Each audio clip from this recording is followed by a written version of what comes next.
Hello everyone, here I Komal Sharma welcomes you all at your own Gargi classes, a place where you can easily get all the informations relevant to your competitive exams.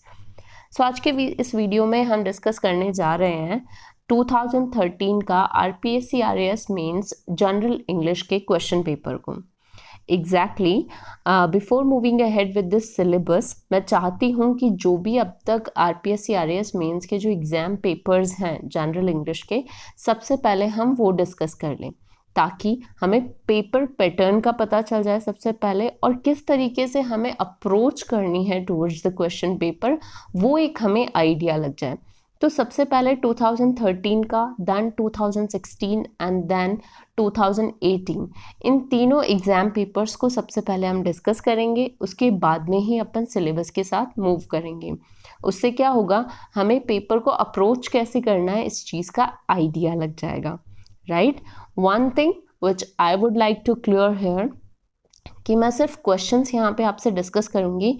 कुछ questions के answer definitely मैं आपको दूंगी, कुछ question के answer मैं चाहती हूँ कि आप खुद कमेंट बॉक्स में दें ताकि आपका भी प्रैक्टिस हो जाए, प्लस आपको अप्रोच करने का तरीका भी पता चल जाए, राइट। तो सबसे पहले हम क्वेश्चंस डिस्कस करेंगे यहाँ पर ताकि आपको अप्रोच करने का तरीका पता लग जाए। So let's begin with the question paper of 2013 RPSC RAS mains English, right, general English. तो सबसे पहले हम शुरू करते हैं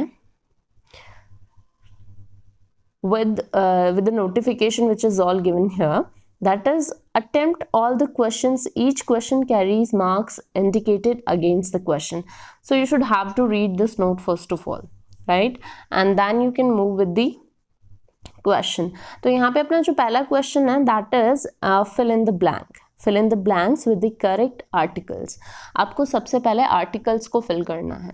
अगर आपको पता है कि आर्टिकल्स क्या होते हैं और आर्टिकल कितने तरीके के होते हैं, उनके बेसिक जो काइंड्स है, उनके अप्रोचेस हैं वो क्या होते हैं, अगर आपको इन सब का आइडिया है तो डेफिनेटली आप यहाँ पे मिस नहीं करोगे विद द करेक्ट आर्टिकल। यहाँ पे मैं आपको थोड़ा सा हिंट दे देती हूँ। आर्टिकल्स बेसिकली डेफिनाइट आर्टिकल और इनडेफिनाइट आर्टिकल, ये दो तरीके के आर्टिकल्स होते हैं। डेफिनाइट आर्टिकल जिसमें हम द का यूज़ करते हैं, एंड इनडेफिनाइट आर्टिकल जो कि ए और एन का होता है, ठीक है। तो ये छोटा सा मैंने इन्फॉर्मेशन दिया है, बाकी जब हम सिलेबस कवर करेंगे डेफिनेटली ये सारी चीज़ें हम डिटेल स्टडी करेंगे। तो अब क्वेश्चन नंबर 1 का ए जो फॉर्मेट है दैट इज आपको फिल करना है यहाँ पे प्रॉपर आर्टिकल को। तो यहाँ पे अपना क्वेश्चन क्या है, did you get, then your bracket is here, ticket for the show, ठीक है। तो आपको सबसे पहले तो ये पता होना चाहिए कि ये यहाँ पे डेफिनाइट आर्टिकल आएगा या इनडेफिनाइट आर्टिकल आएगा। ये आपको कैसे पता चलेगा, whether the writer is talking about the ticket और the show that is particular और नॉट, ठीक है। अगर राइटर कोई भी आपको जो यहाँ पे क्वेश्चन कर रहा है उसका टारगेट किसी पर्टिकुलर चीज़ से रिलेटेड है, किसी डेफिनेट चीज़ से रिलेटेड है, जो चीज़ एकदम फिक्स है उससे रिलेटेड है, तब तो आपको बिना सोचे समझे द का यूज़ करना है। और आपको पता है कि यहाँ पे कोई डेफिनिटी नहीं है, यहाँ पे कोई पर्टिकुलरिटी नहीं है टूवर्ड्स द सब्जेक्ट और द ऑब्जेक्ट, तब आपको इनडेफिनाइट आर्टिकल का यूज़ करना है, दैट इज ए और एन, ठीक है। So did you gate ticket for the show, तो आपको सबसे पहले तो ये पता होना चाहिए कि जो टिकट हो रही है, जो टिकट की बात हो रही है for the show that is particular और नॉट। जब आपको इस चीज़ का आइडिया होता है तो यहाँ पे आप प्रॉपर आर्टिकल पुट कर सकते हो। जैसे कि मैंने आपको कहा है, आपको कमेंट बॉक्स में इसका जवाब देना है which is the right article. Next question is there was earthquake in Srinagar last year, कि लास्ट ईयर श्रीनगर में अर्थक्वेक आया था। तो ये किस अर्थक्वेक की बात कर रहा था, दैट अर्थक्वेक इज पर्टिकुलर और नॉट पर्टिकुलर, डेफिनेट और इनडेफिनेट। तो उसका अगर आइडिया आपको है then you can put here the correct article. Next is exhibition will be open until tomorrow. Same formula आपको अपनाना है। आपको पता होना चाहिए कि एग्जीबिशन जो यहाँ पे क्वेश्चन कर रहा है दैट एग्जीबिशन इज पर्टिकुलर और नॉट पर्टिकुलर, राइट। सो आपको सेंटेंस या सब्जेक्ट के डेफिनिटी और इनडेफिनिटी से पता करना है कि एग्जैक्टली आर्टिकल कौन सा हमें यहाँ पे पुट करना है। आपको कमेंट बॉक्स में इन तीनों का आंसर देना है। Let's begin. और अगर आपका जवाब गलत होगा देन आई विल रिप्लाई, और सही होगा then I also reply. Second जो क्वेश्चन है वो आपका इस तरीके से है, fill in the blanks with the correct prepositions. आपको करेक्ट प्रीपोजिशंस यहाँ पे फिल करने हैं। प्रीपोजिशंस पर्टिकुलरली जो कि किसी भी नाउन या प्रोनाउन के पोजीशन को रेफर कर रहे हैं, ठीक है। So that is a good way trying to solve the problem. तो यहाँ पे प्रॉब्लम सॉल्विंग से रिलेटेड इस चीज को पोजीशन कौन सा पर्टिकुलर प्रीपोजिशन करता है वो यहाँ पे आपको पुट करना है। Next is we had decided that we would meet the way to the office. So the way to the office, so way को कौन सा प्रीपोजिशन फिक्स करता है, उसकी पोजीशन को कौन सा पर्टिकुलर वर्ड फिक्स करेगा, तो वो आपको यहाँ पे पुट करना है, जिसका आंसर भी आपको कमेंट में देना है।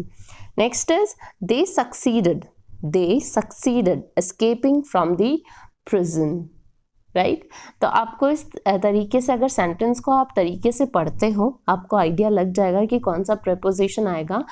फर्दर जो भी स्टडीज़ है डेफिनेटली जब हम एलैबोरेटिवली सिलेबस को डिस्कस करेंगे, डिटेल डिस्कशन करेंगे हम, तो आपको पता रहेगा कहाँ पे कौन सा प्रेपोजिशन आएगा, कहाँ पे कौन सा आर्टिकल आएगा, कहाँ पे कौन सा डिटर्मिनर आएगा। अगर आपको इन सेंटेंसेस को रीड करके if you know if there are the things which come in to your mind कि ये प्रिपोजिशन यहाँ पे सूट हो रहा है, then you can put that answer in to the comment box. Next is active voice और passive voice से related है। एक्टिव वॉइस पैसिव वॉइस के फॉर्मूलाज क्या होते हैं मैं अप्रोच करूँगी with the syllabus with detail discussion. यहाँ पे कुछ क्वेश्चंस हैं जो कि हम अभी डिस्कस कर लेते हैं। सो एक्टिव वॉइस को पैसिव वॉइस या पैसिव को एक्टिव में कन्वर्ट करने से रिलेटेड आपके क्वेश्चंस यहाँ पे पूछे जाएंगे। So the first is the application should be filled by non collegiate students only. तो यहाँ पे आपको एक्टिव में चेंज करना है। जैसे कि आप देख सकते हो कि पैसिव सेंटेंस है तो आपको उसको एक्टिव में चेंज करना है। एक्टिव को पैसिव में या पैसिव को एक्टिव में चेंज करना होता है तो सबसे पहले हमें सब्जेक्ट को ऑब्जेक्ट से और ऑब्जेक्ट को सब्जेक्ट से कन्वर्ट करना होता है, ठीक है।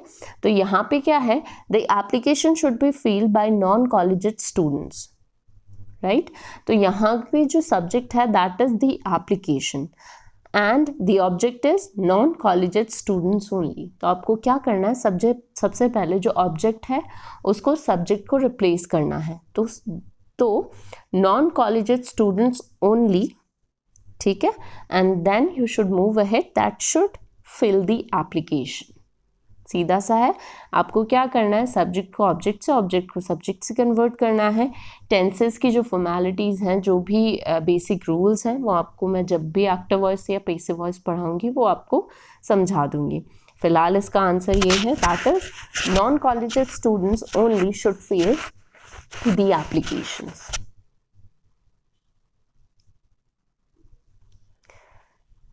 Next you have the question is you must submit your assignment by Monday. That is change into passive. आपको इसको पैसिव में चेंज करना है। एक्टिव सेंटेंस है तो सबसे पहले क्या करना है, आपको सब्जेक्ट को ऑब्जेक्ट में, ऑब्जेक्ट को सब्जेक्ट में कन्वर्ट करना है। So your assignment is an object है, right, and you is a subject. तो सबसे पहले आपको क्या करना है, ऑब्जेक्ट को रिप्लेस करना है विद द सब्जेक्ट। तो सबसे पहले क्या आ जाएगा, योर असाइनमेंट्स। यहाँ पे क्योंकि मस्ट है that is model, so must be submitted by you. By Monday last में आप लगा सकते हो, it's your choice. So your assignments must be submitted by you. Next is people speak English all over the world. तो इसको आपको passive में convert करना है। The same formula that English, क्योंकि यहाँ पे स्पीक क्या है, speak is basically present simple का सेंटेंस है, ये सीधा सा है। प्रेजेंट सिंपल को हम कन्वर्ट करेंगे into the, so English is spoken by people all over the world. So subject यहाँ पे पीपल है एंड इंग्लिश इज ऑब्जेक्ट, तो English is spoken by people all over the world. यहाँ पे subject को ऑब्जेक्ट से, object को subject से कन्वर्ट करना है, आपको प्रेजेंट सिंपल को कन्वर्ट करना है, उसमें आपको हेल्पिंग वर्ड यूज करनी है of the present continuous, that is are और एम। वर्ब की थर्ड फॉर्म आपको यहाँ पे यूज करनी है and then you can move with the other part of the sentence. So English is spoken by people all over the world. Next we have narration. So आपको यहाँ पे change करना है from direct to indirect, indirect to direct narrations को। तो यहाँ पे पहला है अपना he said has the train been delayed। यहाँ पे टेंसेस के जो रूल्स हैं वो आपको प्रायरली ध्यान में रखते हुए आपको एक्टिव वॉइस को पैसिव, पैसिव को एक्टिव में चेंज करना है।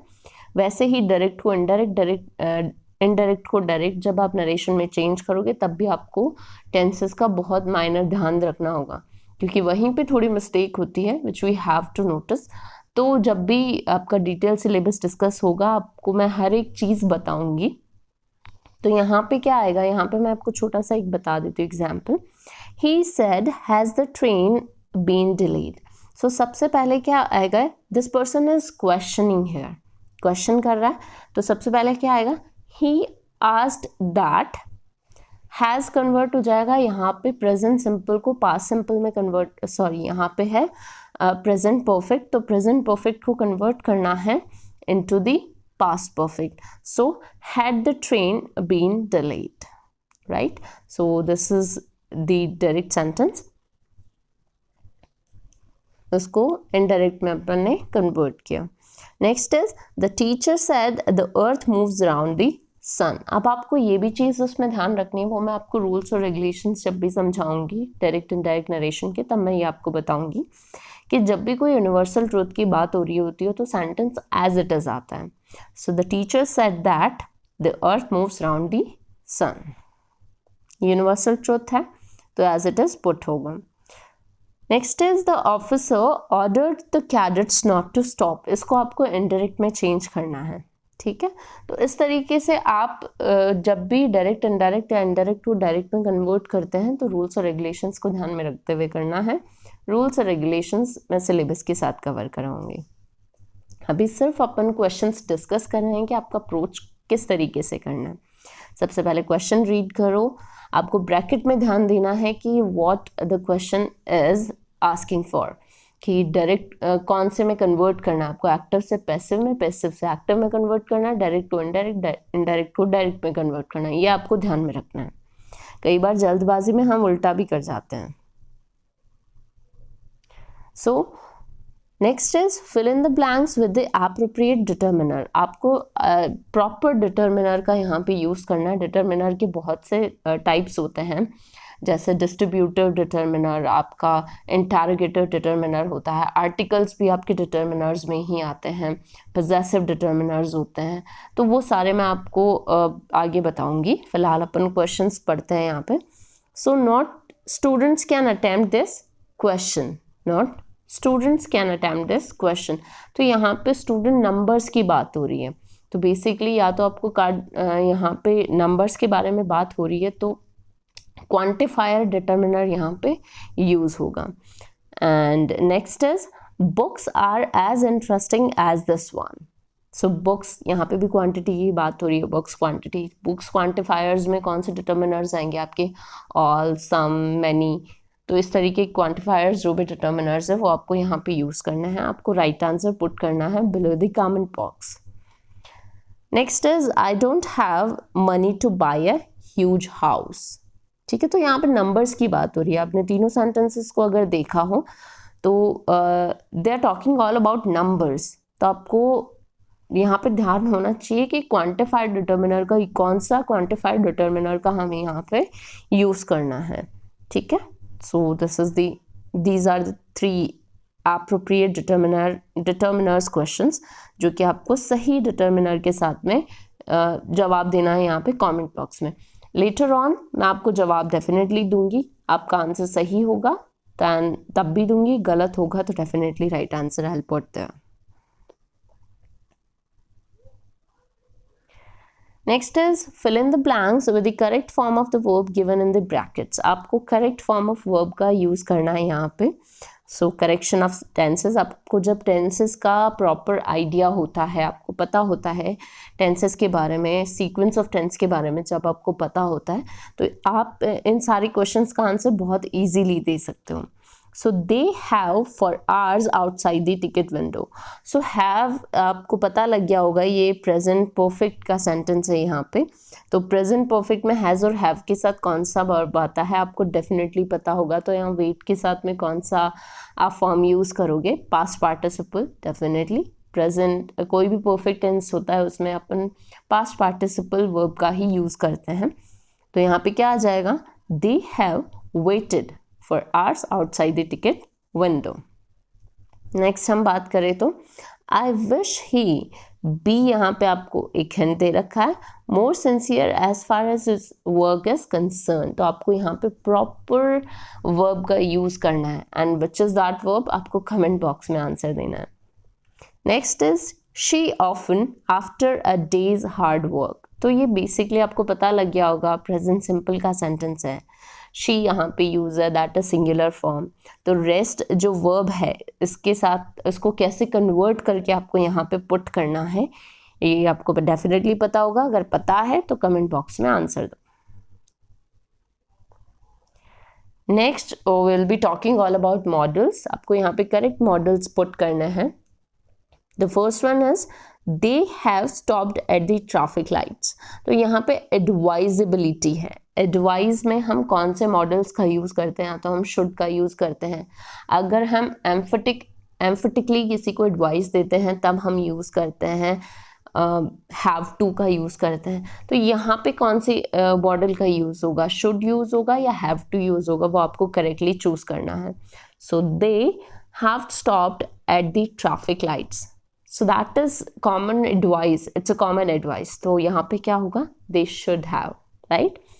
Next is you wipe your feet when you come in. तो यहाँ पे कंपल्जन है। कंपल्जन के लिए कौन सा मॉडल हम यूज करते हैं आपको पता होना चाहिए, that is must.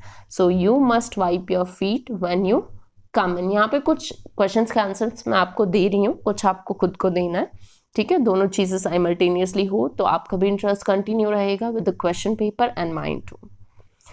Next is she play the sitar as well as the veena. तो यहाँ पे एबिलिटी की बात हो रही है, तो एबिलिटी के लिए हम मॉडल यूज करते हैं can. So she can play the sitar as well as the veena. जब आपको मॉडल्स, नंबर ऑफ मॉडल्स के बारे में पता होता है, काइंड्स ऑफ मॉडल्स के बारे में पता होता है, कौन सा मॉडल किस चीज़ के लिए यूज होता है, कौन सी स्ट्रेंथ के लिए यूज होता है, ये अगर आपको पता है तो you can easily put the models here, ठीक है। वो आपको जब आप डिटेल स्टडी करेंगे तो आपको पता लग ही जाएगा। नेक्स्ट इज आपको यहाँ पे क्या करना है? एज डायरेक्टेड आपको या तो सिनोनिम पूछा जाएगा या एंटोनिम पूछा जाएगा। तो let's begin here. Transparent, transparent का आपको एंटोनिम लिखना है यहाँ पे। तो ट्रांसपेरेंट का मतलब क्या होता है?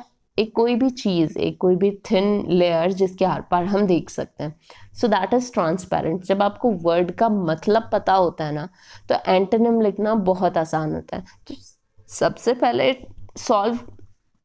ट्राई करना to solve the meaning of the word. जब आपको वर्ड का मीनिंग पता होता है तो बहुत इजी हो जाता है to write the antonym.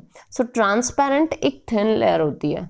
So thin से थिक भी हम यहाँ पे लिख सकते हैं, हम यहाँ पे ऑब्सक्योर भी लिख सकते हैं, या फिर हम लिख सकते हैं ओपेक भी लिख सकते हैं, the direct antonym of the word transparent, ठीक है। Next is fragmented. फ्रेगमेंटेड का भी आपको एंटोनिम यहाँ पे पुट करना है। फ्रेगमेंटेड का मतलब होता है बेसिकली जो चीज़ें ब्रेक हुई होती है, जो चीज़ें ब्रोकन होती है, पीसेस में होती है, अलग अलग बटी हुई रहती है। तो अगर आपको इस वर्ड का मतलब पता है तो आप आंसर इजीली पुट कर सकते हो। तो fragmented which is divided into parts और पीसेस, ब्रोकन पीसेस, तो इसका आप एंटोनिम यूज कर सकते हो, दैट इज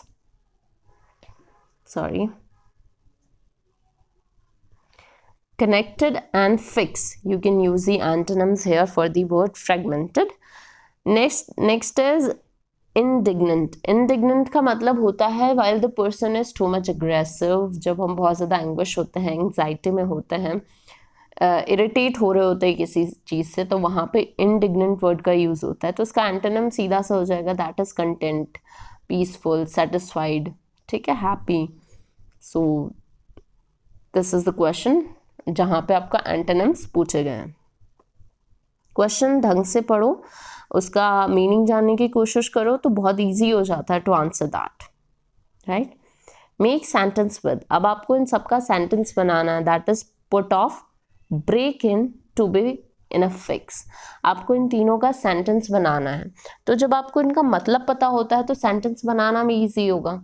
पुट ऑफ का मतलब क्या होता है, जब आप किसी भी चीज़ को डिजेक्ट करते हो, डिनाई करते हो, या फिर आप इस चीज़ को इंस्ट्रक्ट करते हो कि ये चीज़ सही नहीं लग रही है, इसे हटा दी जाए, ठीक है, तो वहाँ पे हम पुट ऑफ जो वर्ब है उसका यूज़ करेंगे।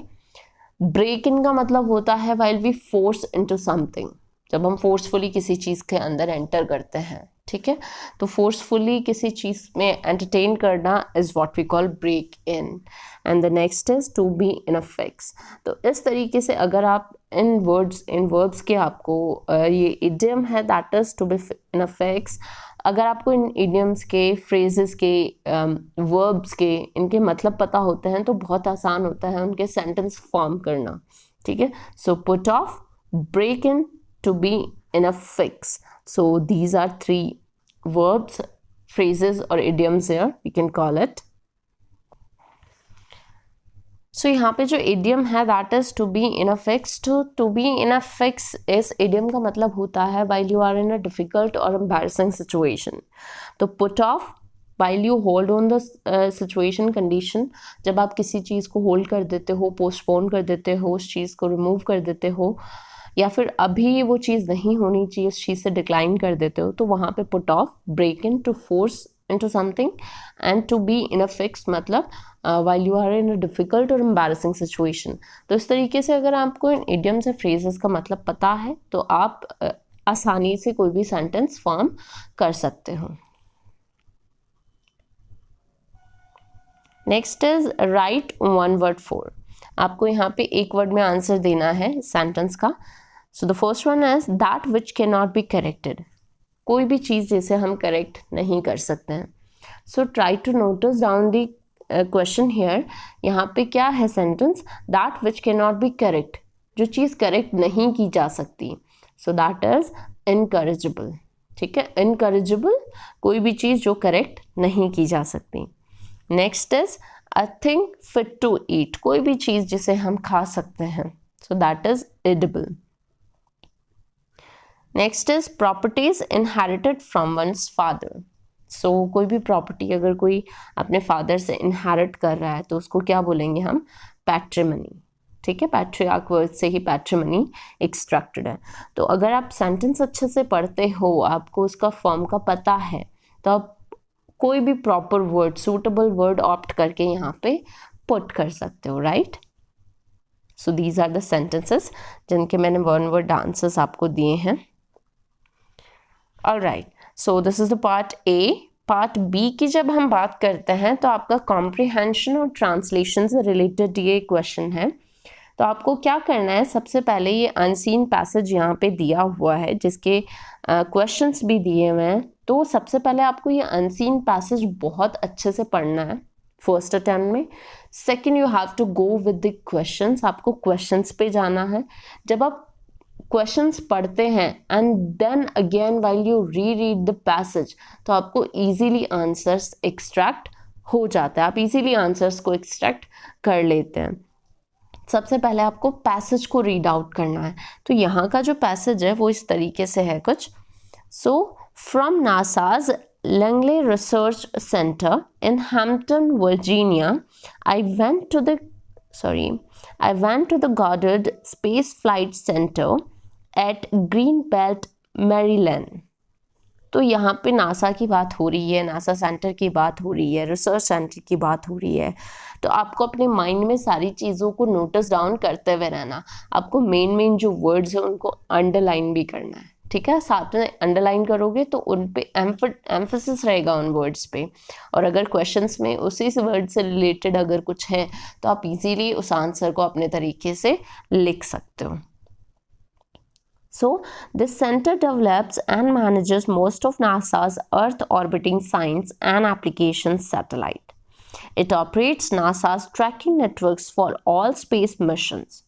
Towards the end of my visit, I went to the Wallops flight facility at Wallops Island in East Coast, Virginia. The place was the base for NASA's sounding rocket program here. Here I saw a painting prominently displayed in the reception lobby. It depicted a battle scene with a few rockets flying in the background. A painting with this theme should be the most commonplace thing at a flight facility. But the painting caught my eye because the soldiers on the side launching the rockets were not white, but dark-skinned with the racial features of people found in South Asia. One day, my curiosity got the better of me, drawing me towards the painting. It turned out to be Tipu Sultan's army fighting the British. The painting depicted a fact forgotten in Tipu's army on country, but commemorated here on the other side of the planet. I was happy to see an Indian glorified by NASA as a hero of warfare rocketry.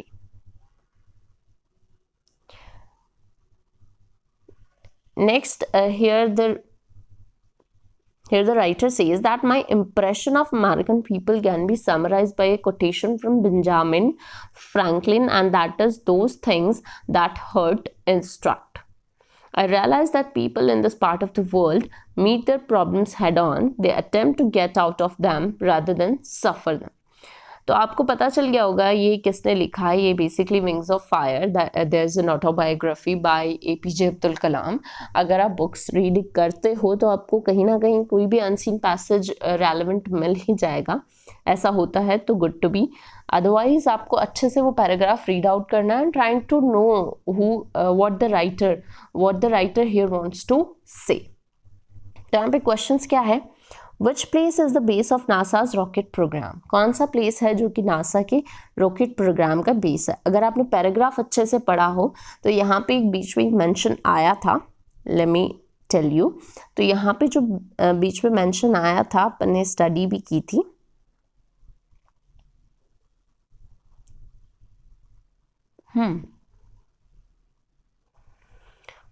Here, when the APJ Abdul Kalam says that towards the end of my visit, I went to the Walpole Flight Facility at Walpole Island in East Coast, Virginia. This place was the base for NASA sounding rocket program.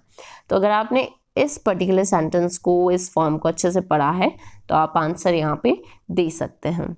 What is Kalam's observation about American people? American लोगों के लिए जो observation था कलाम का, APJ Abdul कलाम का, वो क्या था? जो उन्होंने कहा था ना लास्ट में, दैट वहाँ के जो लोग हैं वो प्रॉब्लम को सॉल्व करने में ज़्यादा बिलीव रखते हैं rather than suffer from that. ठीक है, प्रॉब्लम से बाहर कैसे आना है वो उस चीज़ को अटेम्प्ट करते हैं rather than suffer for them. And next question is, why was Kalam attracted towards the painting in the reception lobby? reception lobby में जो पेंटिंग थी उसकी तरफ APJ अब्दुल कलाम क्यों अट्रैक्ट हुए थे? कुछ रेशियल डिस्क्रिमिनेशन का अपने बीच में एक पॉइंट आया था. ठीक है, अगर आपने वो सेंटेंस अच्छे से पढ़ा तो आप इसका आंसर भी दे सकते हो. ठीक है, so I turn out to be, यहाँ पे जो मेन कंसर्न है ऑफ द क्वेश्चन, दैट जो यहाँ पे आया था exactly.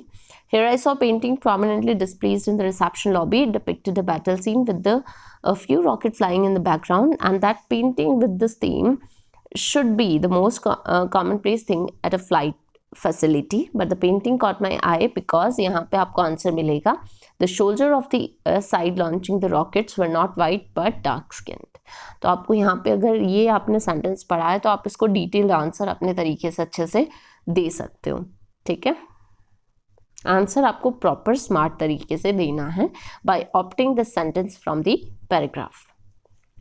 Next is what is the irony being referred by Kalam in the passage. यहाँ पे irony क्या है, इस passage की irony क्या है. अगर आपने passage अच्छे से पढ़ा है, नहीं पढ़ा है, अगर एक बार में समझ में नहीं आता है तो try to reread the passage again. दोबारा से passage को read करो, then you would get to know कि क्या irony है इस passage की. If you are able to answer, then answer below in the comment box. Next is what does the word prominently mean in the passage. जो word आया था passage में, एक जगह prominently जो word आया था, that painting is prominently displayed in the reception lobby. तो prominently का मतलब क्या है इस reception lobby में? जब हम किसी भी चीज़ को emphatically display करते हैं, किसी चीज़ का कोई बहुत बड़ा huge meaning होता है, तो वहाँ पे हम इस वर्ड का यूज़ करते हैं. But into this particular passage what does it mean by prominently, आपको इसका पता होना चाहिए. तो पैसेज पढ़ना, देन क्वेश्चन रीड करना, अगेन रीड द पैसेज, तब आप कोरिलेट कर पाओगे आप क्वेश्चंस को विद द पैसेज.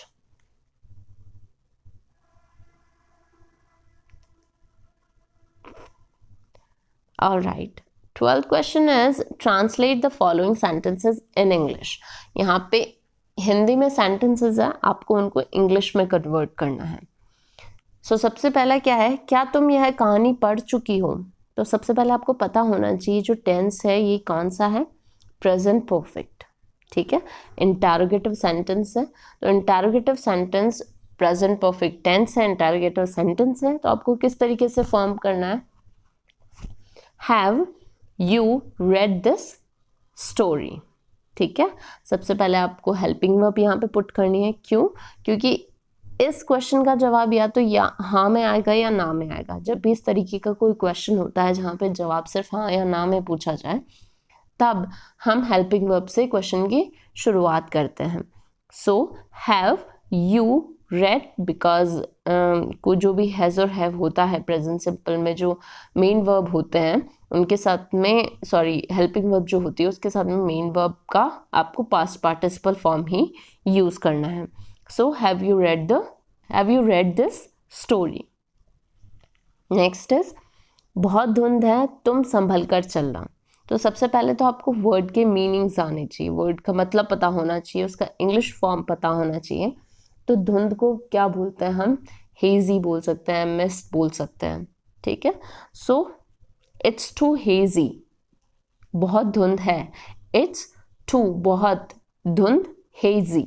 सो तुमको संभल कर चलना है, you walk carefully. So it's too hazy, outside अगर हो यहाँ पे तो वो भी मेंशन कर सकते हो. So it's too hazy, you walk carefully.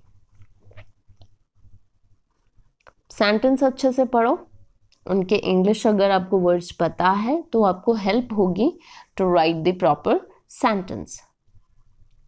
Next is बारिश होने वाली है, अपना छाता मत भूलना. सो होने वाली है, that there is probability, chances हैं कि बारिश हो भी सकती है, नहीं भी हो सकती है. So you shouldn't forget your umbrella. तो यहाँ पे क्या आएगा, बारिश होने वाली है, it is going to rain, it is going to rain, don't forget your umbrella. ये हो गया इसका प्रॉपर इंग्लिश सेंटेंस. नेक्स्ट है शायद वह अपने माता पिता से मिलने गई होगी. तो शायद का मतलब क्या हो गया, शायद हो सकता है गई भी हो, नहीं भी गई हो. तो शायद के लिए हम यूज करते हैं maybe. So maybe she went to meet her parents, right. Next is छात्र संघ की कार्यकारिणी की बैठक चल रही होगी. जो छात्र संघ की कार्यकारिणी की बैठक चल रही होगी, तो आपको सेंटेंस प्रॉपर तरीके से स्टडी करनी है, उसके बाद में आपको यहाँ पे फॉर्म करना है. सो छात्र क्या होता है, स्टूडेंट्स, संघ इज यूनियन, कार्यकारिणी एग्जीक्यूटिव. ठीक है, तो इस तरीके से आपको एक एक वर्ड का, सबसे पहले आपको अगर डिफिकल्ट वर्ड्स आपके सामने आ रहे हैं तो सबसे पहले आपको उनके एक एक English words, English translating words पता होने चाहिए. छात्र संघ की कार्यकारिणी की बैठक चल रही होगी, तो आपको छात्र का मतलब पता होना चाहिए, संघ का, देन कार्यकारिणी, देन बैठक. अगर आपको इनके सबके पता है इंग्लिश वर्ड्स क्या हैं तो आप सेंटेंस इजीली फॉर्म कर सकते हो। तो इसका क्या होगा, that is students union executive meeting is underway. So इस तरीके से आप इस सेंटेंस को फॉर्म कर सकते हो। Next, you will have your question is write a paragraph in about 200 words on any one of the following. आपको इन तीनों में से एक पर्टिकुलर सब्जेक्ट चूज करना है और उस पर आपको पैराग्राफ लिखना है। सो सबसे पहले आपका पॉइंट हो गया that is Swachh Bharat Abhiyan. Second is the world is no longer a peaceful place and tourism in Rajasthan. तो जब भी आप कोई पैराग्राफ लिखते हो तो सबसे पहले आपको पता होना चाहिए कि आप का मेन सब्जेक्ट क्या है। For example if you are pointing here Swachh Bharat अभियान, अगर आपको स्वच्छ भारत अभियान पे कोई भी पैराग्राफ लिखना है विद इन 2 वर्ड्स, तो सबसे पहले आपको इसके बेसिक कंटेंट्स पता होने ज़रूरी होते हैं। तो सब्जेक्ट वो ही चूज़ करना जिसके बारे में आपको पता हो, जिससे रिलेटेड एस्पेक्ट्स आपकी नॉलेज में हो, ठीक है। तो सबसे पहले आपको एक इंट्रोडक्टरी पोर्शन में पुट करना है। इंट्रोडक्टरी पोर्शन पुट करने से क्या होगा, जो भी आपका एग्जामिनर होगा, जो भी आपकी कॉपी को एग्जामिन करेगा, तो इंट्रोडक्टरी पार्ट में that person can extract the basic knowledge which you put into your question paper. तो जो भी आपने basic knowledge related to the subject put किए हैं वो कैप्चर्ड हो जाएंगे, ठीक है। That person can easily capture all those points. तो सबसे पहले इंट्रोडक्टरी पोर्शन आपको पुट करना है, then you have to put the main body जिसमें आपको मेन कंटेंट एस्पेक्ट्स जो भी रिलेटेड सिनेरियो है विच सराउंड्स द सब्जेक्ट वो सारे आपको पुट करना है। Then you have to conclude the topic in a very precise way, in a very precise way, in a very clear way, ठीक है। कॉन्क्रीट तरीके से आपको उस चीज़ को कंक्लूड करना है। तो introductory part, then you have to write the body of the paragraph and then conclusion. तो आपको इन तीनों बेसिक जो टॉपिक्स हैं इनको ध्यान में रखते हुए आपको अपना पैराग्राफ लिखना है। डिटेल विद एग्जाम्पल मैं पैराग्राफ राइटिंग आपको सिखाऊंगी while we will go through with the syllabus. तो ये पार्ट सी का पहला आपका पोर्शन हो गया paragraph writing. Next is question number 14। तो इसमें आपके पास ऑप्शंस होंगे, 3 ऑप्शंस आर देयर, आपको एक ऑप्ट करना है। तो यहाँ पे पहला है write a report in about 150 words on the steps being taken to implement make in India program in your state. आपके स्टेट में जो मेक इन इंडिया प्रोग्राम है उसमें क्या क्या स्टेप्स इम्प्लीमेंट हुए हैं उस पर आपको 150 वर्ड्स की एक रिपोर्ट तैयार करनी है। सो रिपोर्ट राइटिंग में क्या रूल्स होते हैं, क्या उनके बेसिक टिप्स होते हैं, किस तरीके से आपको रिपोर्ट लिखनी है, वो सारी अपन स्टडी करेंगे अलॉन्ग विद द सिलेबस। तो आपको रिपोर्ट राइटिंग लिखना आना चाहिए। अगर आपको टिप्स पता है, रूल्स पता है, then you can easily write up the report. Next option you have into the question number 14 that is write a cover letter. यहाँ पे आपको कवर लेटर लिखना है 150 वर्ड्स का।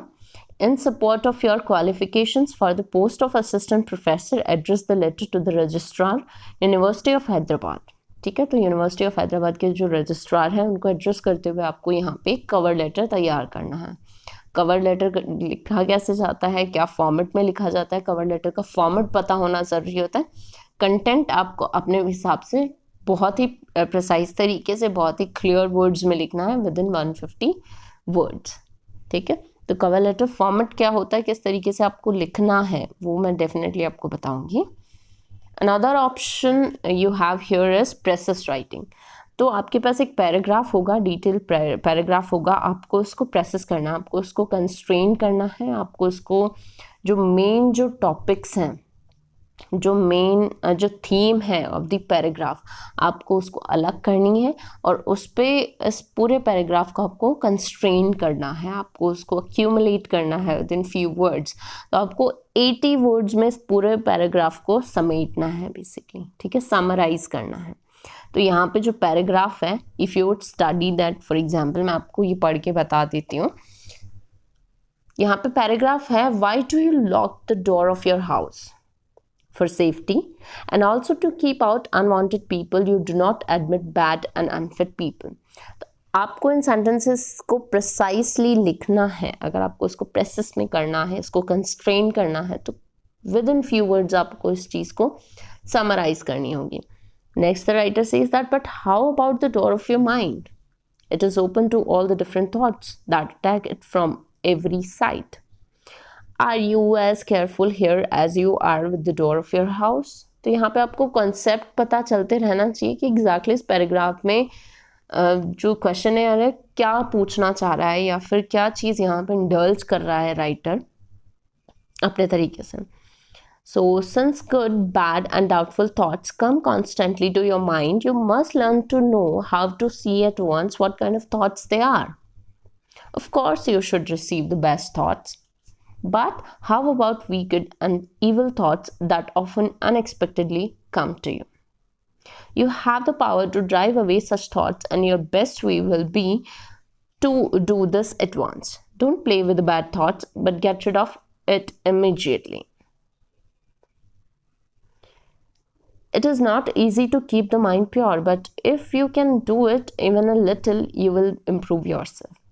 Begin today to ask yourself what kind of thought you have. Look into yourself to see what your thoughts have been for the past hour. Were they, on the whole, good or bad? Frankly examine them and decide to stand sentry at the door of your mind. In daily life, our thinking is constantly being changed and influenced by the things happen to us, often without our knowing it, but we can learn to control our thinking through watchfulness if we wish. तो ये 246 words का एक paragraph है जिसको आपको summarise करना है with in 80 words. तो आपको इसका अगर कॉन्सेप्ट पता चल गया होगा इस पैराग्राफ का तो डेफिनेटली आप ईजीली इस चीज़ को प्रोसेस कर सकते हैं, इसको easily लिख सकते हैं within few words, within 80 words. तो आपको पता चल गया होगा the writer here is talking all about the thoughts which come into our mind कि किस तरीके से जैसे हम अपने हाउस डोर को क्लोज करके बाहर की जो भी चीज़ें हैं एक्सटर्नल जो भी बैड थिंग्स हैं उनको कंट्रोल कर सकते हैं, वैसे ही हम हमारे माइंड को भी प्रॉपर गाइडलाइन देके या प्रॉपर तरीके से चला के या फिर माइंड डोर को प्रॉपर तरीके से अगर हमें यूज़ करना आता है that where we have to shut the door, where we have to open the door. अच्छी चीज़ों के लिए we should have open the door of our mind and for bad things we should shut them. तो ये सारी चीज़ें यहाँ पे पॉइंट राइटर जो है वो कहना चाह रहा है. तो आपको बेसिक क्रक्स अगर पता चल गया होगा इस पैराग्राफ को तो आप इजीली प्रिसाइसली इसको विद इन 80 वर्ड्स में इसको समराइज कर सकते हैं. सो इस तरीके के क्वेश्चंस आपके आते हैं इन योर क्वेश्चन पेपर. ये 2013 का था of your RPSC RAS mains general English question paper, right. Hopefully आपको समझ में आया होगा. कोई प्रॉब्लम हो कमेंट सेक्शन में आप अपना कमेंट पुट कर सकते हैं. जिन भी क्वेश्चंस का आंसर मैंने आपसे पूछा है प्लीज़ आप उनका जवाब दीजिए, और अगर नहीं आता है then you can ask me, I will answer that. अगर सही होगा आपका जवाब देन आई विल रिप्लाई, गलत होगा then I will also correct them out, right. So thank you so much. Stay continue with Gargi classes. Further जो question paper होगा 2016 and 2018 वो दोनों भी मैं नेक्स्ट वीडियोज़ में डिस्कस करूँगी. Thank you and stay continue.